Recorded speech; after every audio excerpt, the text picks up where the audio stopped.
Halo, assalamualaikum warahmatullahi wabarakatuh. Teman-teman, ya kalau seandainya habis baring ataupun tidur-tiduran di kasur tiba-tiba gatal-gatal, ya bisa saja ya kasur teman-teman itu ada kutunya, kutu kasur ataupun kutu busuk. Nah, bentuknya seperti ini ya. Nah, ini kutu kasur. Macam-macam orang bilangnya ya, ada yang bilang kepinding ataupun sebagainya. Kalau di daerah teman-teman apa namanya nih kutu kasur ini? Kutu kasur ini ya ukurannya kecil ya, 5 mm. Ya bahkan ada yang lebih kecil lagi. Ya untuk jelasnya teman-teman bisa melihat video saya ya pembahasan tentang kutu kasur ada di rumahmu. Pada video kali ini kita akan membahas cara membasmi kutu kasur di rumah.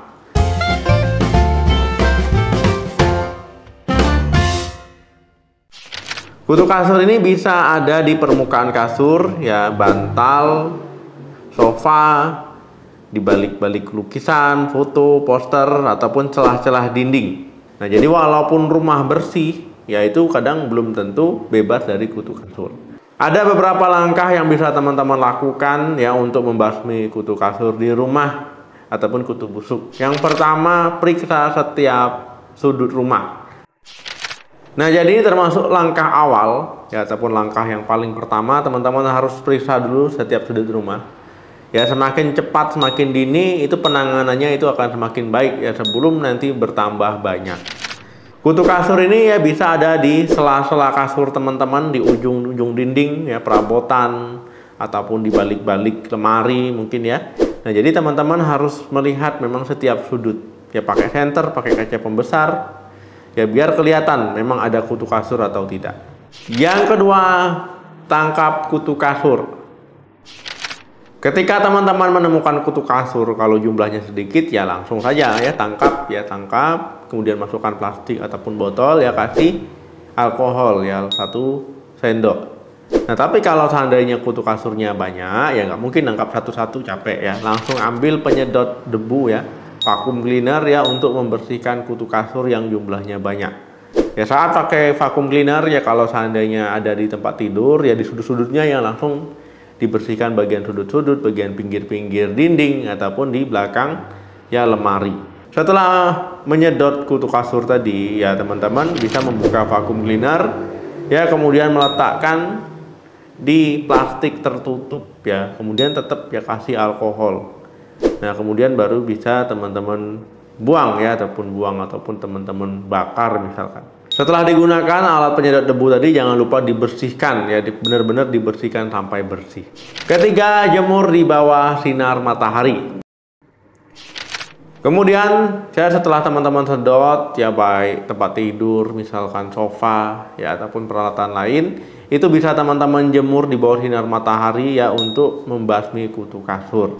Ya mulai dari kasur itu sendiri, ya misalkan bantal, guling ya, sofa tadi. Keempat, cuci pakai air panas. Teman-teman ya peralatan tidur itu bisa dicuci di air panas, misalkan spraynya ya, selimutnya, sarung bantal, sarung guling ya ataupun taplak meja ataupun sarung bantal sofa. Nah, ini teman-teman bisa mencucinya di air panas untuk membunuh kutu kasur. Begitu juga kalau teman-teman ya gordennya ya boneka misalkan ya ataupun kain-kain lainnya itu bisa dicuci pakai air panas. Setelah bersih ya, setelah dicuci, dijemur di bawah sinar matahari ya jangan dicampur di barang-barang kotor lagi ya, pisahkan di barang-barang bersih. Kelima, simpan di tempat tertutup rapat.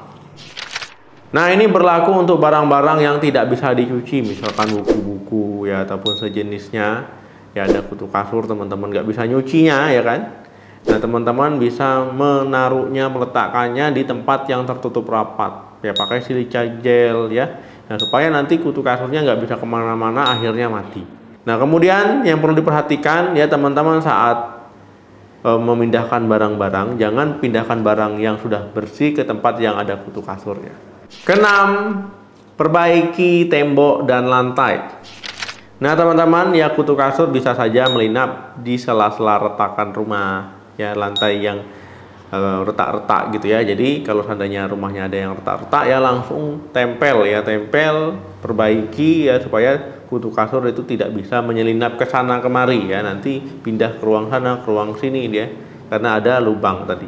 Kemudian ya retakan-retakan tadi juga bisa menjadi tempat persembunyian kutu kasur. Nah, jadi memang harus ditempel-tempel ya, ditambal. 7. Gunakan minyak esensial. Minyak esensial ini juga efektif untuk membantu menghilangkan kutu kasur ya. Banyak sekali jenis minyak esensial, mulai dari peppermint, lavender ya, tea oil ataupun minyak esensial lain. Ya, karena kutu kasur ini kurang nyaman ya kalau ada minyak esensial. Bahkan lama-lama kutu kasur itu bisa mati ya, diakibatkan oleh minyak esensial yang teman-teman gunakan. Ke-8, gunakan cuka. Cuka ini kan larutan asam ya, baunya itu menyengat ya, kutu kasur itu nggak suka ya, bahkan bisa mati ya. Jadi teman-teman bisa menyemprotkan larutan cuka yaitu ke tempat-tempat yang diduga ada kutu kasurnya. Cara membuat larutan cukanya ya teman-teman ya, siapkan air misalkan ya 200 cc itu ya, larutan cukanya kurang lebih 2-3 sendok saja ya, ataupun kalau mau lebih efektif itu 50-50 ya, misalkan setengah botol larutan cuka, setengah botol air, itu lebih efektif. Setelah itu teman-teman aduk rata ya, letakkan di botol semprotan. Kemudian bisa teman-teman kocok biar tambah merata dan baru bisa teman-teman gunakan. Ya, untuk membebaskan rumah dari kutu kasur selanjutnya ya teman-teman memang harus menjaga kebersihan diri dan juga lingkungan rumahnya. Ya, jadi menerapkan perilaku hidup bersih dan sehat supaya kutu kasur tidak balik lagi.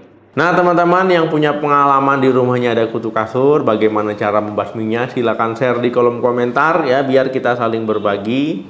Terima kasih yang sudah menonton video sampai habis. Jangan lupa like, share, dan komen. Sampai ketemu lagi di video saya selanjutnya. Salam sehat, sampai jumpa.